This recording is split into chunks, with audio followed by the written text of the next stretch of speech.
میرے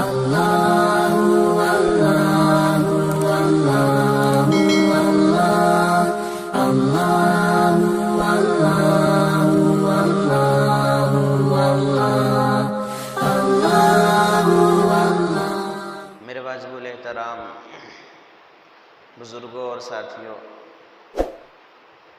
گزشتہ 2 جمعوں سے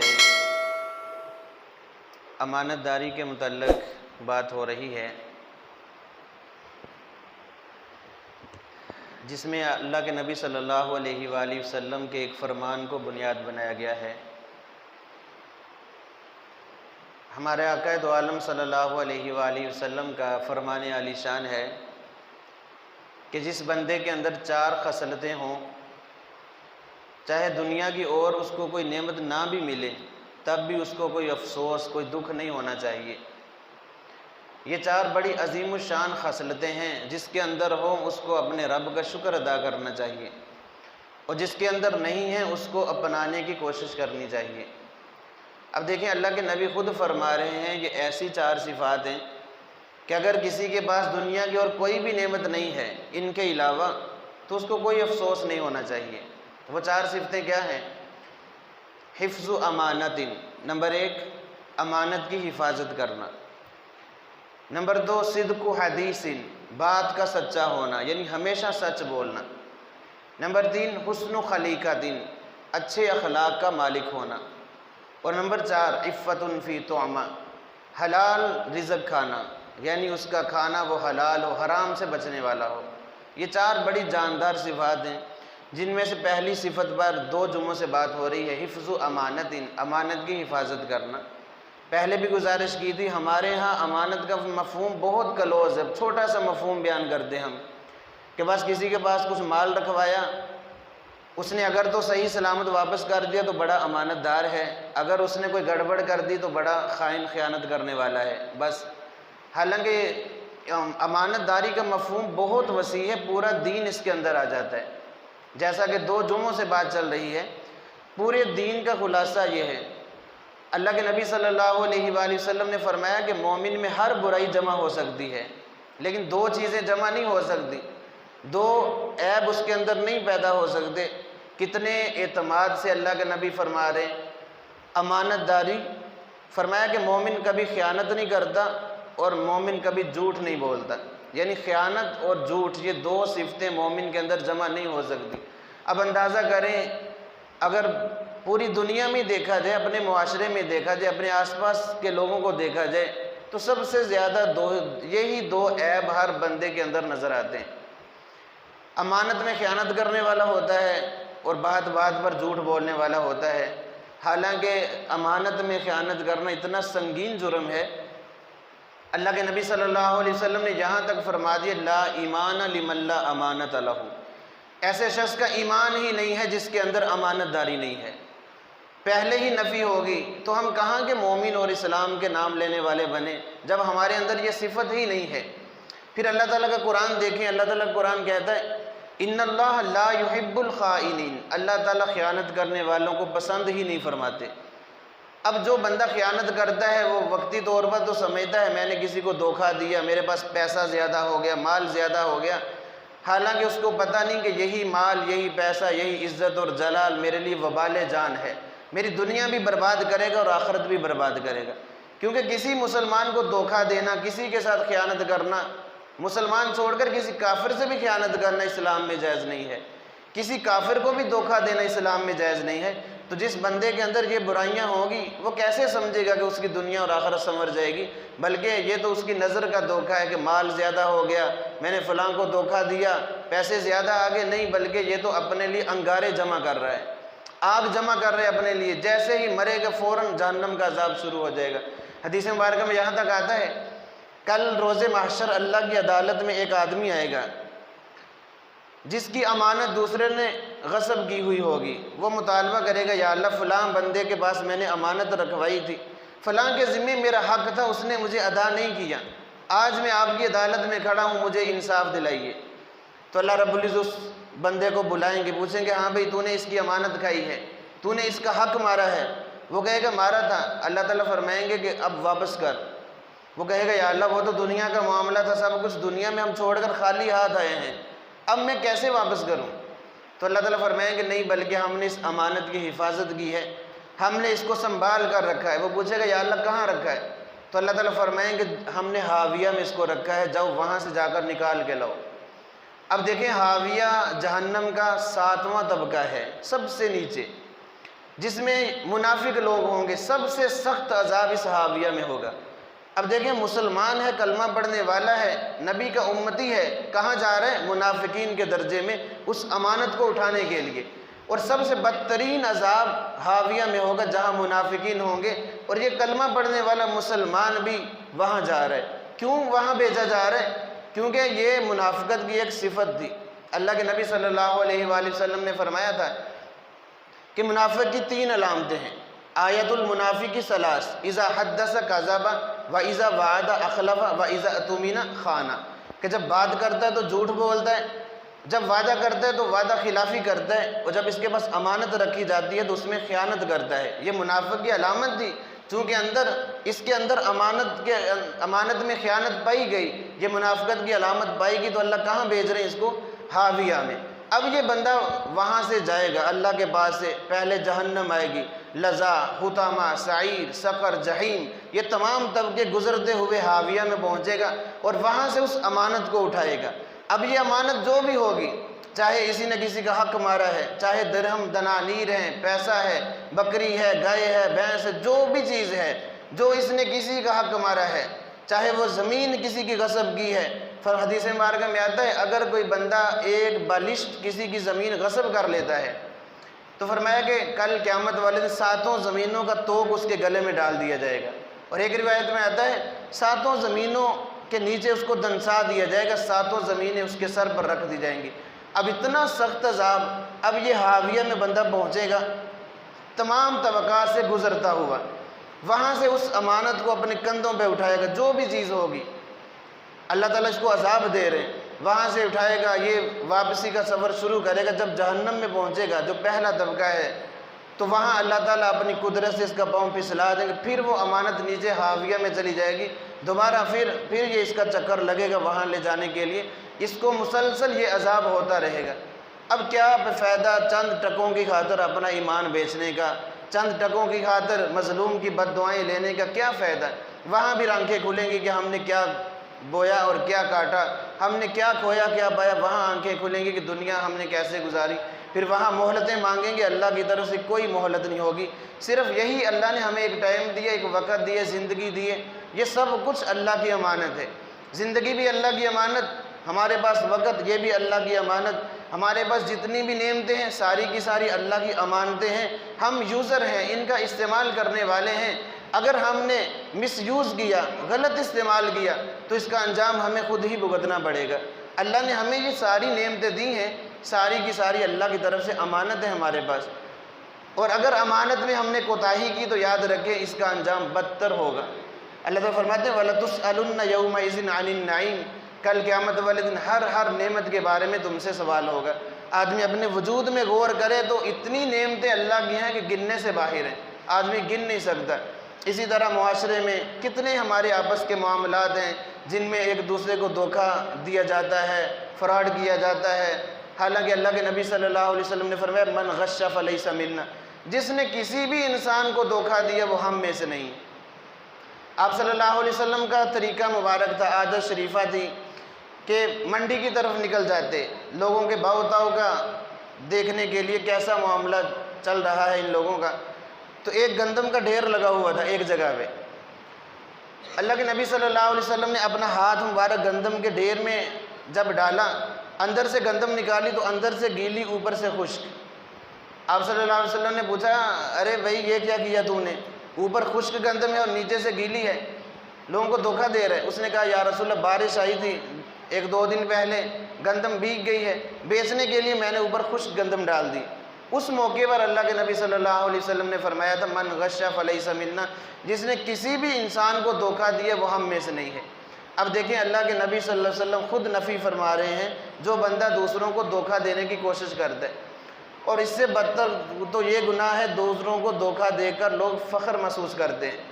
اس پر اپنے آپ کو بڑا سمجھتے کہ میں نے یہ بڑا کارنامہ انجام دیا، میں نے فلاں کو بیوقوف بنا دیا، فلاں کو بدھو بنا دیا، فلاں کو میں نے دھوکہ دے دیا، یہ اس سے بھی بڑا گناہ ہے، یہ گناہ پر گناہ ہے جو بدترین جرم ہے، ہمیں اس سے بچنا چاہیے۔ بے شمار ہمارے آپس کے معاملات ہیں جن کو شریعت نے امانت کہا ہے، ہم ان میں خیانت کرتے ہیں۔ اب یہ جو ٹائم ہے یہ بھی ہمارے پاس امانت ہے، اگر کسی کہیں ملازمت ہم کر رہے ہیں تو جو وقت ہے ان کا طے وہ سارا کا سارا ہمارے پاس امانت ہے، ہم اس وقت میں اپنے گھریلو کام کرتے رہیں، یاد رکھیں یہ بھی خیانت ہے۔ اس کا اثر کیا ہوگا؟ ہماری روزی پر اس کا اثر پڑے گا، وہ اتنی حرام ہو جائے گی۔ اب حرام کھائیں گے تو سارا نظام بھی درم برم ہوگا، سارے جو فسادات ہمیں نظر آتے ہیں یہ ہماری ہاتھوں کی اپنی کرتوتیں ہوتی ہیں۔ اللہ کا فیصلہ ہے ظہر الفساد فی البر والبحر بما کسبت ایدی الناس، کہ یہ جو خشکی اور تری میں تمہیں فسادات نظر آتے ہیں یہ سارے انسانوں کے اپنے ہاتھوں کی کمائی ہے، جیسا ہم کرتے ویسے حالات آتے ہیں۔ ہمارے بزرگ حضرات تو اتنی احتیاط کرتے تھے، اپنے آپ کو اتنا کوستے تھے اگر کوئی معاملہ ہو جاتا تھا کہ تجھ سے ہی کوئی گناہ ہوا ہے، یہاں تک آتا ہے اگر پانی کا گلاس ہاتھ سے گر گیا تو کسی کو برا نہیں کہتے تھے، اپنے آپ کو کوستے تھے، سوچتے تھے یار آج مجھ سے کوئی گناہ ہوا ہے، اللہ کی نافرمانی ہوئی ہے جس کی وجہ سے مجھے یہ نقصان اٹھانا پڑا۔ اب دیکھیں اپنے آپ کو ہر بندہ اگر یہ کوشش کر لے یار میرے اندر یہ خامیاں ہیں، یہ گناہ ہیں، میں اپنے سے دور کروں، ہر بندہ اپنی ذات سے اگر شروع کرے تو انشاءاللہ بہترین معاشرہ بن سکتا ہے۔ ہمارے ملک میں بلکہ پوری دنیا کو یہ معیشت، سارے رونا روتے معیشت کا، بجلی کا، یہ وہ سب کچھ، لیکن اپنا کوئی رونا نہیں روتا۔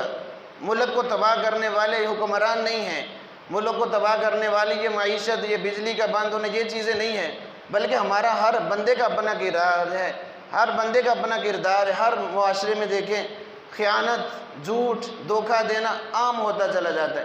ایک ریڑھی والے سے دیکھ لیں وہ بھی دھوکہ دینے سے باز نہیں آتا، ہلکا سا آپ کی توجہ ہٹی کوئی نہ کوئی وہ گڑبڑ کر دیتا ہے۔ ایک ریڑھی والا بھی دھوکہ دینے سے باز نہیں آتا، تو بڑی بڑی جو سیٹوں پر بیٹھے ہیں وہ کیسے باز آئیں گے؟ ہمیں چاہیے کہ ہم شروع اپنی ذات سے شروع کریں کہ میں کسی کو دھوکہ نہیں دوں گا، میں کسی سے فراڈ نہیں کروں گا۔ کتنے ہمارے معاملات ہیں بے انتہا جو بیان سے بھی باہر ہیں، کہ آدمی اگر بیان کرنا چاہے تو بہت زیادہ وقت درکار ہے ان کے لیے۔ آپس کے چھوٹے چھوٹے معاملات میں ہم نہیں دیکھتے کہ یہ خیانت ہے یا نہیں ہے، یہ کیا ہے، بالکل پتہ نہیں ہے۔ حالانکہ اللہ کے نبی صلی اللہ علیہ وسلم کی زندگی دیکھ لیں، صحابہ کی زندگی دیکھ لیں، ان میں یہ دو صفتیں نمایاں ہوتی تھی، صادق اور امین۔ آپ صلی اللہ علیہ وسلم کو نبوت ملنے سے پہلے لوگ محمد بن عبداللہ نہیں کہتے تھے بلکہ صادق اور امین کہہ کر پکارتے تھے۔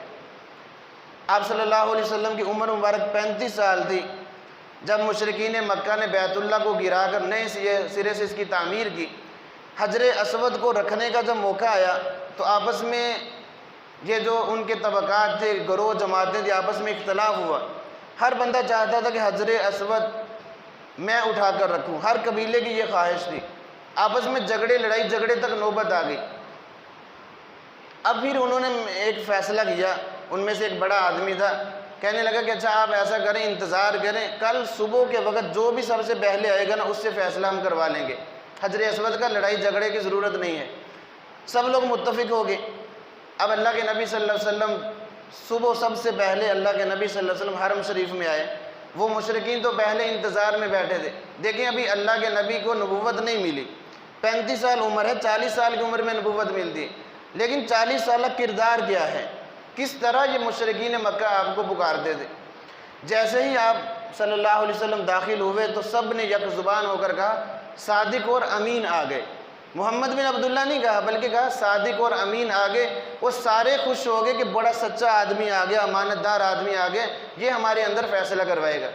تو آپ صلی اللہ علیہ وآلہ وسلم نے بڑی حکمت عملی سے ان کی بات سنی، پھر فرمایا کہ اچھا ہر قبیلے کی یہ چاہت ہے کہ میں یہ حجر اسود والی سعادت حاصل کروں، تو فرمایا کہ ہر قبیلے کی ہم اس چاہت کو پورا کر دیں۔ آپ صلی اللہ علیہ وسلم نے اپنی چادر مبارک بچھائی اور اس حجر اسود کو اٹھا کر چادر میں رکھا اور فرمایا کہ ہر قبیلے کا سردار آ کر اس کا ایک کونا پکڑ لے۔ اب سب نے اکٹھے ہو کر اس چادر کی چاروں طرف سے پکڑ لیا اور اس حجر اسود کو اٹھا کر وہاں لے آئے جہاں اس وقت حجر اسود کو نصب کیا ہوا ہے، لگایا ہوا ہے۔ تو وہاں آپ صلی اللہ علیہ وسلم نے اپنے دستے مبارک سے اٹھا کر حجر اسود کو وہاں رکھا۔ سب امن امان سے یہ معاملہ ہو گیا، کسی کا کوئی لڑائی جھگڑا نہیں ہوا۔ بات کرنے کا مقصد کہ نبوت سے پہلے بھی لوگ کیا کہتے تھے؟ صادق اور امین۔ یہ نمایاں صفتیں ایک مسلمان کے اندر نظر آنی چاہیے۔ حضرت جریر بن عبداللہ رضی اللہ تعالیٰ عنہ یہ بڑے عظیم الشان صحابی ہیں، یمن کے شہزادے تھے، اسلام قبول کر لی، بڑے حسین و جمیل تھے۔ آپ صلی اللہ علیہ وسلم نے ان کو فرمایا کہ یہ جریر بن عبداللہ البجلی یہ میری امت کے یوسف ہیں۔ اتنے خوبصورت نوجوان تھے یہ۔ انہوں نے اللہ کے نبی صلی اللہ علیہ وسلم کے ہاتھ پر جب بیعت کی تھی تو ایک معاہدہ یہ بھی کیا تھا کہ یا رسول اللہ میں کسی کے ساتھ خیانت نہیں کروں گا، ہر بندے کی خیر خواہی کروں گا۔ اب انہوں نے اپنے غلام نوکر کو بھیجا منڈی میں گھوڑا خریدنے کے لیے۔ وہ گھوڑا خریدنے کے لیے منڈی میں پہنچا، گھوڑے کے مالک سے بات چیت ہوئی تو 300 درہم میں گھوڑے کا معاملہ طے ہو گیا۔ گھوڑا لے کر گھر میں آ گئے۔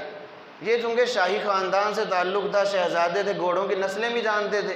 انہوں نے گھوڑے کو جب دیکھا غور سے، پوچھا کتنے کا لیا؟ اس نے بتایا کہ 300 درہم کا معاملہ ہمارے اندر طے ہوا ہے۔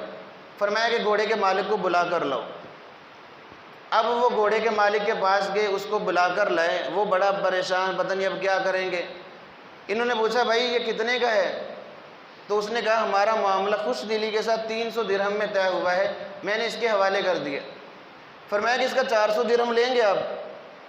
وہ کہنے لگا ہمیشہ یہی ہوتا ہے کہ جو خریدنے والا مال کم کرتا ہے، پیسے کم کرواتا ہے، آپ بڑھا رہے ہیں، تو اگر 400 مل جائے تو مجھے اور کیا چاہیے؟